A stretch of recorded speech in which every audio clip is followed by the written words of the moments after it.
శ్రీ విష్ణు రూపాయ నమ శివాయ. నమస్కారం, నేను శ్రీకాంత్ శర్మ. ఆకాశ దీపము ప్రారంభమవుతుంది. కార్తీక మాసంలో నిత్యము దీపారాధన చేస్తాం. అదేవిధంగా కార్తీక మాసం అంతా కూడా ఆకాశ దీపారాధన చేయాలి. ఆకాశ దీపము ఈ ఆశ్వయుజ బహుళ అమావాస్య రాత్రి నుంచి ప్రారంభం చేయాలి. అంటే నవంబర్ 21వ తేదీ మంగళవారం నుంచి ప్రారంభం చేయాలి. ఆకాశ దీపము ఇంట్లో కూడా వెలిగించుకోవచ్చు. డాబా పైన, బంగ్లా పైన కాస్త వేలాడేట్టుగా దీపాన్ని కుక్కానికి పెట్టేసి ఆ దీపం వేలాడేట్టుగా చేసుకోవచ్చు.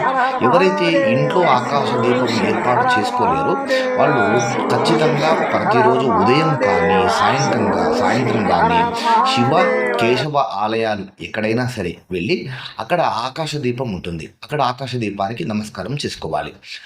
అయితే ఆకాశ దీపారాధన చేసి